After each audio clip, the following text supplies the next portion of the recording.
Welcome to the Brain Gain Youngstown Leadership Series podcast. Each week, we'll learn from leaders who are driving change and making an impact. Now here's your host, the CEO of the Youngstown Publishing Company, Jeff Leo Herrmann.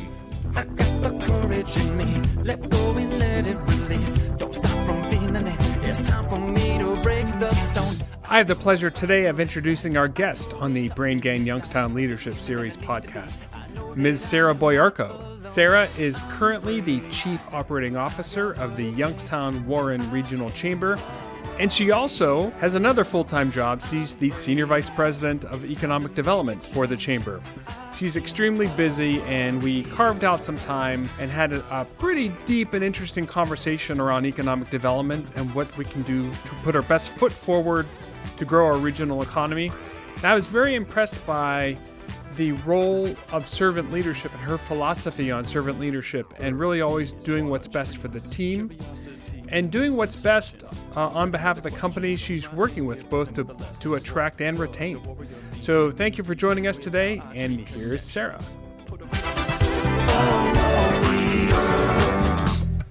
Sarah, welcome to the Brain Gain Youngstown Leadership Series podcast. We are thrilled to have you here with us today. Thank you for having me. Absolutely. Well, let's jump into the questions. Everyone wants to know, what did you want to be as a child? What were you aspiring to do growing up?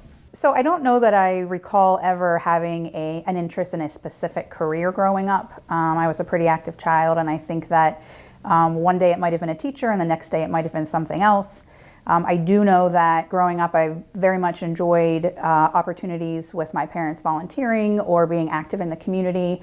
And I'm a people person, so I like to work with people. I very much like to organize things and figure out puzzles and work on a project. Were you involved in sports? Like on team projects, they always said, well, let's have Sarah join us because she'll actually help us get things done.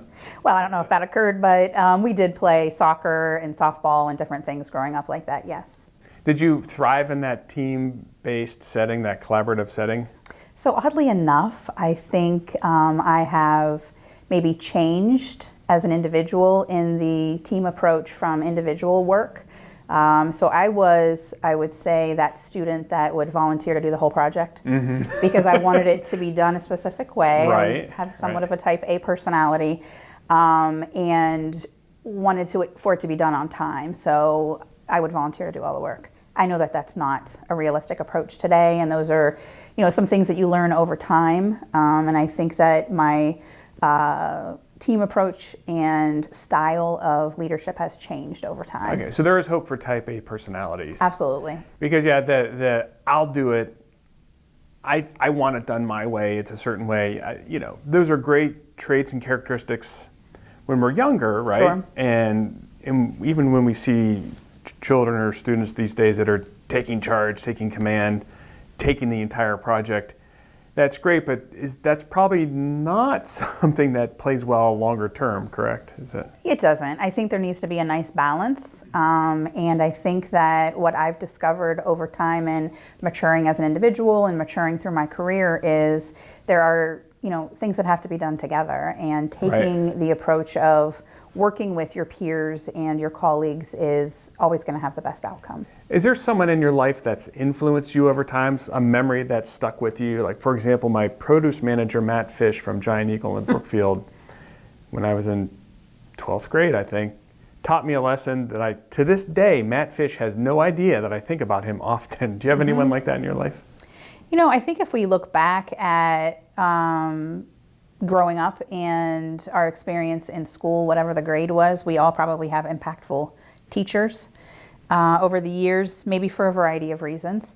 But I can tell you a story that, one day I was sitting at my desk and I got a phone call, and it was a teacher from high school that I had just recently been promoted to Senior Vice President of Economic Development at the Chamber, and kind of caught me off guard. Wasn't maybe my favorite subject, but he did a really nice job of making it a fun class and taking the time with the students individually to make sure that we were succeeding. But he had just wanted to reach out and tell me that he was proud of me and that he had watched my career over time, and just to say hello. And I thought it was very heartwarming. And that's fantastic.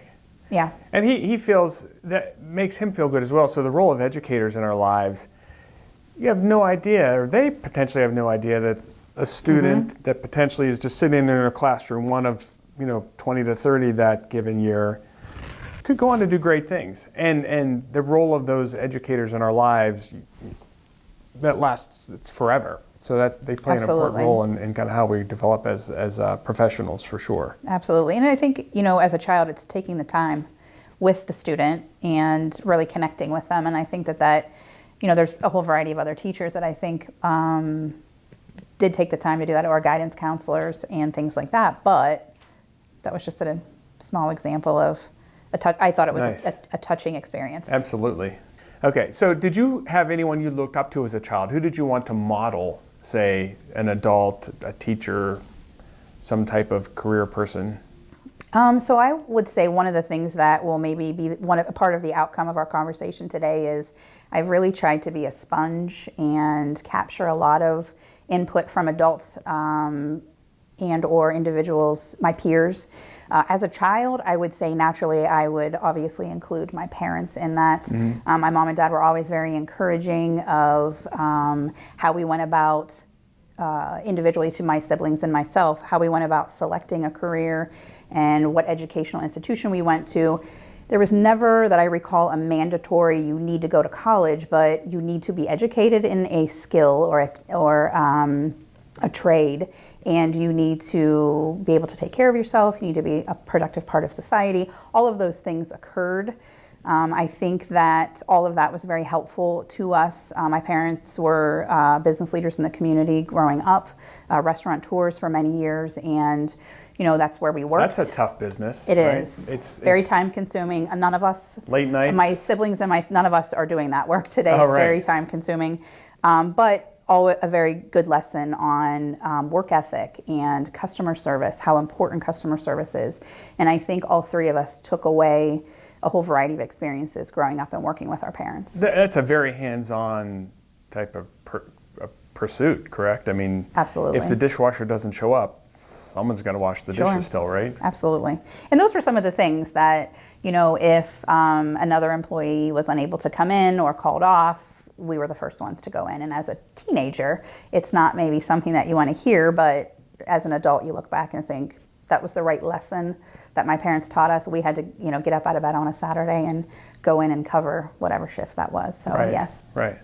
I don't know, that's a great experience. Do you see that happening today? Do you feel like that there are parents setting that example, leading by example, and pulling their kids into family-oriented businesses? Do you see that around town? Absolutely. So when we look at the business community as a whole, and as an individual working at the chamber, I obviously have an opportunity to work with businesses every day, from very small businesses to large corporations, and it really is evident when there is family ownership that the family is involved.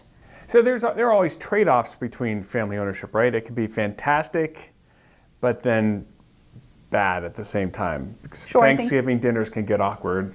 And I'm sometimes. sure, yes, I'm sure that in my adult activity or my career, we've seen it all. Right. We've seen great circumstances or examples, and examples maybe that are not very good for that individual family. I think that, we talk about generational ownership and significant success in first generation and, gradually declining. There's examples of that in our community, and there's examples of second and third generation still being very successful. So it really just, I think, depends on each individual and their work ethic and how they run their business. Right. The role of family does play a big role in the longevity of the business, especially, those. We've found that local leaders and local influences and family influences really do of the people we've talked to so far, play a big role in who children have modeled. And so I haven't heard yet many people say that, I modeled President Carter, but did you have anyone that you modeled, like any figure national or global, or was it really just the value you captured from the family perspective? So I would say when I look at leaders and responding to your question, nationally, globally, for me at least, it's who I have impact or who has impacted me on a daily basis. Who do I have direct communication with? And I think that in my role today or in my time at the chamber, those individuals that I think I have been so fortunate to learn from are the business leaders in the community. So I am continually impressed with our outreach and having an opportunity to sit down with them and learn of all of the great things that they're doing. There are so many things in this community that no one even hears about. Right. Well, just name one. Name one example. Share with us. So I think that, in looking at the opportunity that we have to go out and visit with companies on a daily basis through our business retention expansion program to ensure that companies have what they need, that they're retained in our community, that they have the resources to grow. All of those types of individuals are taking the time out of their busy day to sit down with me, and that continues to impress me. These are important people in the community. And then looking at the opportunities for the attraction projects and these significant size global firms that we get to attract to the market, and looking at the interesting stories that they have internally. One example that I can think of that really has, and again, there's many great things going on, but just one, I think, more recent project that we worked on that has something that was very noticeable to me internally is the TJX Home Goods project. So we obviously worked with them for a number of years behind the scenes, and close to 2.5 years prior to them even coming to the market. So having the opportunity to work with them and meet their executives and really have a introductory example or firsthand experience in communicating with these folks, that many of which started in a retail center. Right. So there is truly a noticeable or evident career path for someone that's working at a retail center here, whether they're stocking shelves or emptying a truck or sweeping the floor, and growing within the organization. It's happening at other companies, but it was unbelievably evident in the numbers of people that have grown within that organization. Was there something unique? Was there a unique competitive advantage that we had that won at the TJX project, for example? So it's about the right location. If you don't have the right location, someone can go anywhere, right? And we need to make sure that our locations are what companies need, and we're presenting all of the facts in a timely manner. Because if you don't have the property, somebody else will. I think an additional driving factor for them was access to workforce. So we really had to present all of the details and all of the facts around our current available workforce. And if we didn't meet a specific criteria, how are we going to help them get to that point? So it really, again, is, we go back to that problem solving, or the puzzle, if you will, and putting all the pieces together. Right. Do they look to, say, the regional chamber for leadership on, now that they've selected the site, what do they look to from the regional chamber to help them, have a successful project? So we've continued to work with them on a whole variety of ways, on their construction and access to individual service providers in the market, whether that, again, is construction or procurement with regard to their facility long term. So how are they getting resources for all of the site work and building their building? And we worked with them through that process. And now they're having a lot more conversation around where are they going to buy their office equipment from, and their tables and chairs, and all of those sorts of things. Again, those long-term relationships that they'll build in the community. Oh, excellent. We're going to dig into your leadership style and philosophy. So do you have, you say when you're meeting, you work with a lot of stakeholders. You have a lot of stakeholders in this community. Some, and I would assume, lead through example and influence. What style do you use from a leadership standpoint to help drive projects forward and get things done? So in responding to that question, I would imagine that the great majority of leaders today probably have something that or an approach that they would typically use, but they're bleeding into other areas or other styles. That just is the way things work. For me, I go back to more of a team approach and maybe a democratic style, if we're really truly looking at the definition of leadership styles. But I'll stick a little strategy in there as well, only because if we have a task and we're creating that response or putting a package together for a company and it's a team approach, once we make a decision on what's going to occur, what are the next steps and what's the strategy to push that forward. It's probably Because- data driven too, right? Much of it, yes. But I think that whether it's a project or just anything internally that we might be working on as an organization, again, gathering all of the input, making a decision, and then having clear, concise steps to move forward with that strategy to ensure a positive outcome. And so a very detailed and well-documented project plan with milestones and next steps, that tends to help from a leadership standpoint, right? Absolutely. Because it's not just like you can't will these things through pure energy and excitement. It really has to be a disciplined, pragmatic, documented approach, it sounds like. Absolutely. So I will say that there's a very, we can be as proactive as we want to be, but there really is a very high level of response. So the companies already have in mind exactly what they need for the most part and what they want. So we're constantly sending facts and figures and information. Naturally, with our long history of doing that work, we're going to be, in addition to that, pushing out additional things that they might not be thinking of or they might not be aware of, or helping to tell that story locally.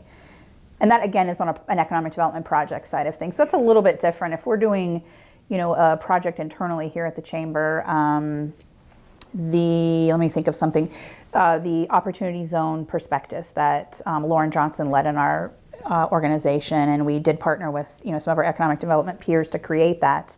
And that's a perfect example of, again, that team approach. So the Chamber took the lead in creating the document and organizing the meetings and generating the conversation, and then we reached out to the economic development peers and communities in the market that were directly or could be directly impacted within those zones to get their feedback.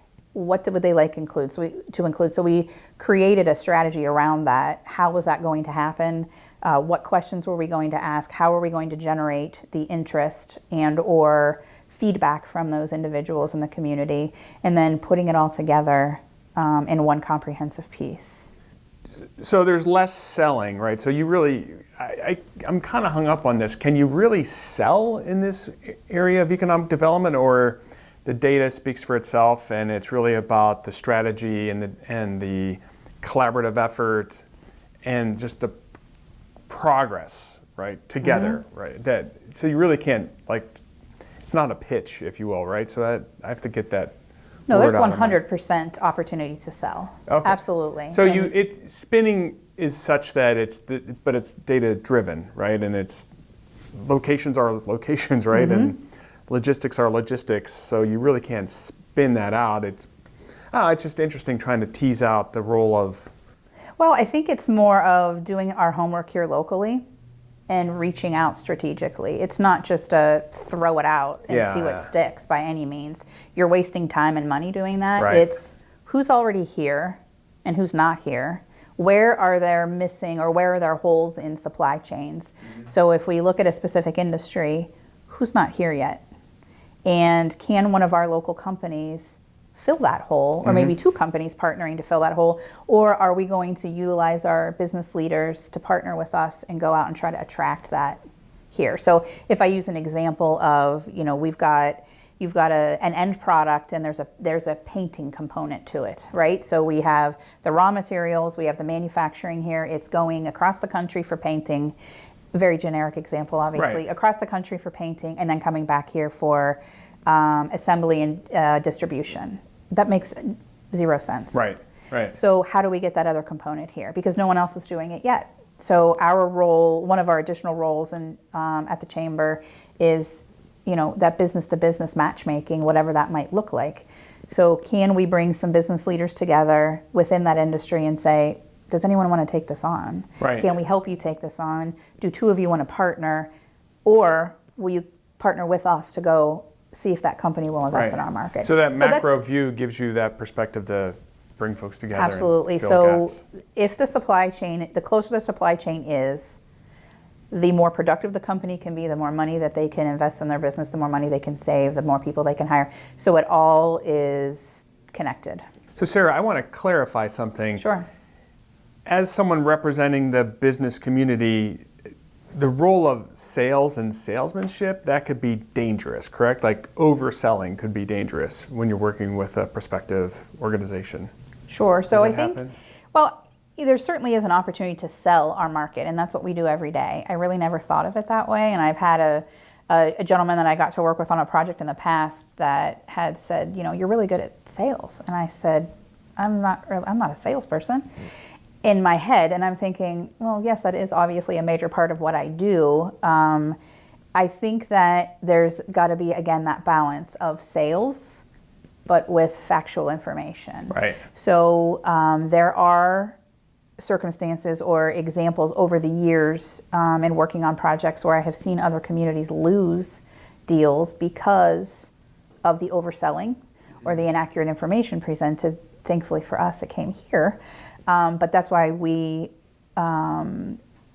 it's very important to us to be working for the business community. The Chamber is a business organization, and one of the things I think that all of us learn over time, anyone in economic development, hopefully, is how to read the experience, how to read the business leader that you're working with, because it's different every time. You need to be able to respond in a timely fashion with factual data and information to ensure that the company is making the right decision. Right. And all of us want them to make the right decision. If they land here, that's great. If they don't happen to land here and it's the better business decision for that, we still need to support that, because that company will then be sustainable, and maybe it creates opportunities for our community for employment. If, for example, if it's just outside of our market, we have individuals that can work there. Our suppliers can work with them. Our service providers can work with them as well. So we have to look at every opportunity that we can generate.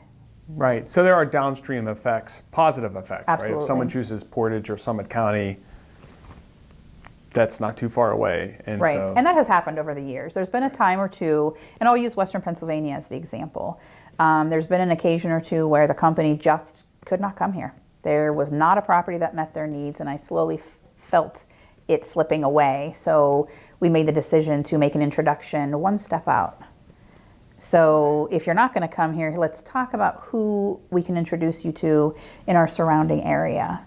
Again, going back to my previous comment, our workforce can go there and get a job. Absolutely. Our suppliers, our construction providers, whoever it might be, can still work with that individual company Right. in that community. So we have had some wins that way, and it's come back our direction as well. So there's been opportunities in Western Pennsylvania that have not worked out, and those individuals have made introductions to us, and the companies ultimately have grown in our market. So, you know, it goes both ways, and over time, there's a handful of examples, but we need to work with our peers to make sure things can happen. Right. Well, we want to transition into your things you've learned and perhaps leadership mistakes you'd like to share. Mm-hmm. But before we do that, we're going to take a break and thank our sponsors of the Brain Gain Youngstown Leadership Series podcast. The Brain Gain is a collaborative effort, and we'd like to thank the headlining members of the coalition, including Sweeney Chevrolet Buick GMC, the Moransky Companies, and the Mahoning Valley Manufacturers Coalition. Also included are Farmers Bank Group, Youngstown State University, Eastern Gateway Community College, the DeBartolo Corporation, Cortland Bank, MS Consultants, and 898 Marketing. I think it's pretty obvious we all learn by our mistakes. So have you had any leadership mistakes you've made over time, and what perhaps have you learned from that experience?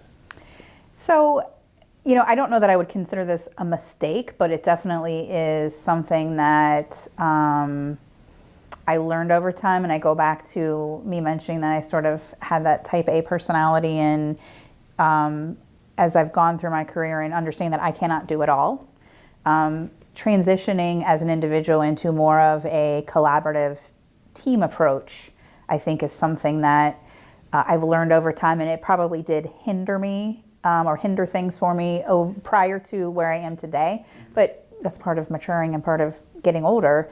You see where there might be an obstacle in a way you're doing something, and if you are able to change that or figure out how to change it, that's a positive. So I think, again, changing my style, changing the leadership style and how I conduct myself and do my work on a daily basis. It's always a good idea to get input.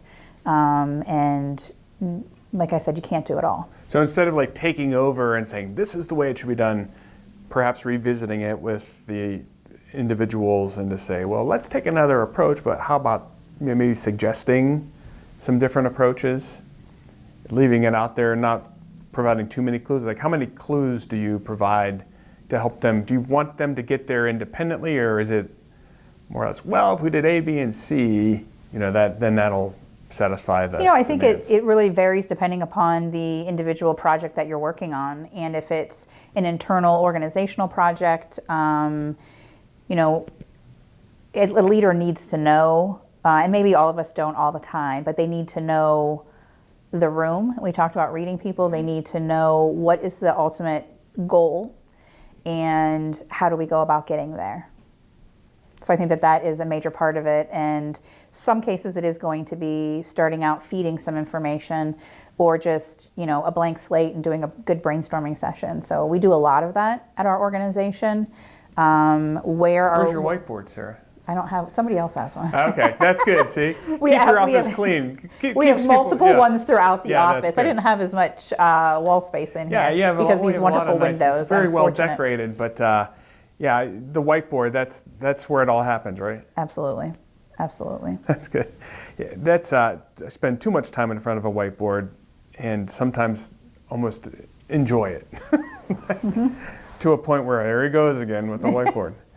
So from that standpoint, being very collaborative, being very data-driven, practical, pragmatic, letting the facts speak for themselves, do you feel like that's helped the region? Does the region need more of this from a leadership standpoint? Do you feel like everyone's pretty well aligned on this approach to attracting and retaining businesses and seeing our regional economy grow? So I think that there's always room for more communication, and each individual leader in the community needs to be mindful of what was accomplished and how we got there. It was not because of one single individual, but it was more of a we approach. So when we look at an economic development project as an example, there is a specific and defined lane or role for each organization, right? So one of them might be workforce related, one of them might be site driven, another might be financing. So all of those collectively are what is uplifting the community and resulting in an accomplishment or a win, if you will, on an economic development project. I think if we all take a step back, and I try to do this internally here at the Chamber, who are we working on these projects with? And being mindful that these younger folks that we're working with are our future leaders. So uplifting those individuals for the work that they're doing and their accomplishments, and again, celebrating the collective win that's occurring in the market. Right. So one thing we've noticed, and this is just pure observation, is that have you had a problem with very successful businesses that intentionally love flying below the radar? And this happens, right? There are extremely successful companies and individuals in those companies that do not care to celebrate success. However, through a collaborative effort on important projects like this, that could add a big element to, say, a proposal to get a new company. And so have you ever run into that? No, I think that, it is all in due time. I think that, yes, there are companies in our market that don't want to have the attention. They just kind of want to go about their business, and that's okay. I think that they offer support in other ways. Again, that might not be visual to the community. Those are some of the companies that we reach out to and partner with and collaborate with behind the scenes to attract new opportunity. So we do get quite a bit of intelligence from them on their industry, their supply chain, and how they might be able to help make introductions. So I think that there's a benefit no matter what it is. It might not be the big event and the exciting celebration. I'd say more often than not, companies are certainly interested in doing that. especially for their employees, because they're wanting to celebrate their employees. Again, we go back and look at all of our own influences and the leaders that we took things from throughout our lifetime.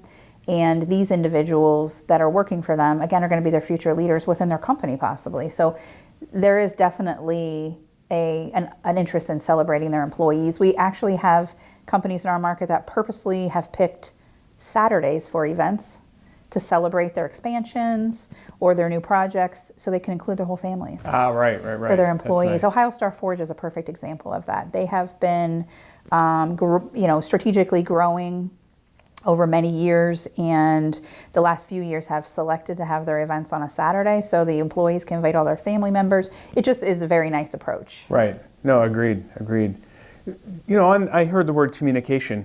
What is the regional chamber doing to increase and improve communication? Because that, you're right, it's we live in such a noisy world, and a lot of projects probably are unfolding. It's premature to communicate broadly, but at the same point, there's a fine line there, right? I mean, how do you manage that balance?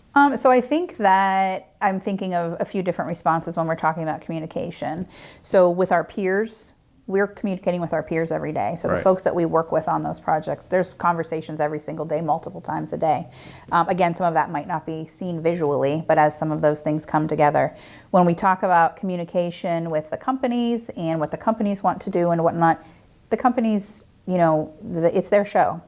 When can you start communicating more broadly about an exciting new project? Like seems like there's often a quiet period, like it's a secret. There's clear defined reasons behind why things are confidential when we're working with a project, and there's a whole variety of things. First off, maybe they have not yet gone through the incentive process. So there's a lot of resources, whether it be local, regional, or state, possibly federal, that there are very specific requirements that a company has to go through, or for the lack of a better explanation, hoops to jump through. And all of that oftentimes needs to be accomplished before anything goes public. So there are specific reasons why companies keep confidentiality. They keep confidentiality to keep real estate pricing down. They don't want to come into a market, everyone hears what's going on, and then all of a sudden acreage or a building is 3 times the price that it was prior to them coming here. Everyone deserves to come into, buying a home. We wouldn't want to be spending 3 times what it should be just because someone hears we might want to buy it. Right. So that's one issue. We've run into issues in the past where companies are distributing a product. Now they think they might want to manufacture that product. So there's clearly a sensitivity around who they're currently buying their product from and what that might look like in that timing. So we would hate for there to be a hiccup in their business, right? So they'd like to go through things quietly. And then I'll be honest with you, this is what I think is closer to the top of the list. All of those things are very important and clearly explain a reason why companies keep confidentiality. They're investing sometimes hundreds of millions of dollars, and they want to make their own announcement at the appropriate time. Right. We all need to be respectful of the fact that they're the ones creating the jobs, they're the ones making the investment, they're building a building, buying a building, putting machinery equipment in it, and doing all of these great things. It's not our place to be making it without them leading that Makes message. a lot of sense. Absolutely. They take advantage of the timing and the appropriate PR hit. Could be publicly traded. There are implications around disclosures. Those are just a few examples why. And if a company just says, because I say it is, that's fine with me. Right? So since it's just the two of us sitting here, do you have any projects coming up that you can just share? Just no one else will know. I don't have any I can share. I can tell you that we continue to, right now our pipeline is plentiful. Good. It's all industrial. So it's companies that are distributing one or more products, manufacturing one or more products. I would say right now it's a little bit heavier on the expansion side, so it's local companies growing. Great.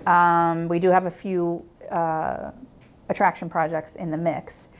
It's a little bit slow in the decision-making process right now from that list because of everything that has gone over the past few months with COVID. But the total value of that pipeline, so everyone's investment altogether in real estate, machinery and equipment, is nearly $1.8 billion of impending investment. So that's Of significant. new incremental beyond the scope of the current projects Correct. happening, which are GML, That is not included in it, right? That's wonderful. So should those all happen in our market, and I feel fairly confident that the great majority of them will, again, because they're expansion. So there's a high probability, so those are far down the pipeline. It's really just a matter of... They just need to make a decision. Wow. So they have, with our assistance, identified a property. So the real estate component probably is in every single case on that list is already dealt with. They just need to pull the trigger. Have either gone through or are in the final stages of going through that sort of incentive approval process and those sorts of things. And then, there's a waiting period just to determine, they've got everything in front of them and we're just waiting. Right. Should all of that come here, there's a potential of almost 2,000 new jobs to our market. And again, it could be 10 here, 50 here, 200 here. It really is kind of a mix. And like I said, the likelihood of it all occurring in our market is fairly high, simply based on the fact that the majority of that list right now is expansions. So to close up, do you have any favorite leadership books that you've read over time or that you're currently reading? Anything you'd like to share? So I would say the majority of what I make time to read in my spare time is probably industry relative or related to specific industry activity, as well as organizational. So maybe not something from a specific leader, but a community or an industry piece. I would say that you can always learn from others' mistakes as well as their accomplishments. And I think that there's so much information out there to generate new ideas for this community and right-size them for this community. There's no reason to reinvent the wheel. Right. What are other communities doing? So all of us at our organization really take the time to be paying attention to what's going on in other markets in Ohio as well as outside of Ohio, and seeing how we can maybe right-size something for our community. One book that I will say that I think has been a good tool for me over the years is The Vest Pocket CEO. I don't know if you're familiar with that book. Our president and CEO gave me a copy of it many years ago, and it's a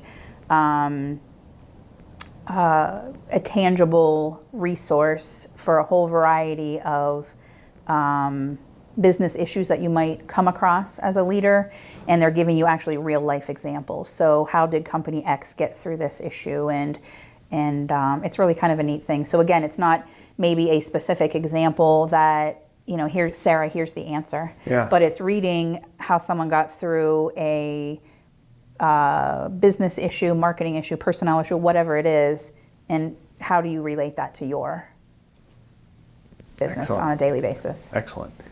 Do you, I'm looking around, looking for a quote on your wall. Do you have any leadership quotes or anything that you look to inspire you every day? I know there are the cheesy posters out there that, have like the lion on the mountain. Do you have any of those? What? I don't have anything in here. Right. And I think, when you think about something like that, or, sit back and think about that, those sorts of things really need to speak to you as a person. Right. Maybe give you goosebumps, or are relative to what you're doing, or something that you want to learn. I think for me, one of the things that was like an aha moment, or like, again, something I've learned over the years is culture eats strategy for breakfast. And I'm sure many people have heard that. But for me as an individual, and I go back to that team approach and what I have learned from so many business leaders in the market, whether I'm working with those companies today or they are past employers that I have had or current employer, I think that culture within an organization is so vitally important.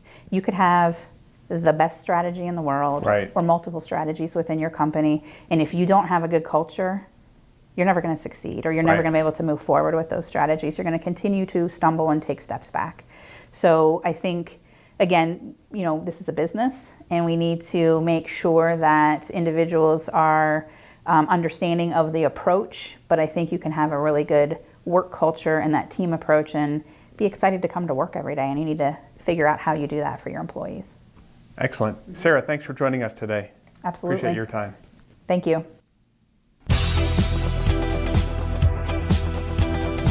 Before we go, I'd like to thank members of the Brain Gain Coalition, especially our great sponsors. Without them, none of this would be possible. So a big thank you goes to Sweeney Chevrolet Buick GMC, the Moransky Companies, and the Mahoning Valley Manufacturers Coalition. Thanks so much for their support. And also, please follow, like, and subscribe to this series on your favorite podcast player. And if you have any questions, just go ahead and connect with me on LinkedIn, one of my favorite places. You can find me over there at Jeff Leo Herrmann, and send me a message. I will see you next time. I'm growing up in this life, and to the human that I need to be, I know that I am not alone.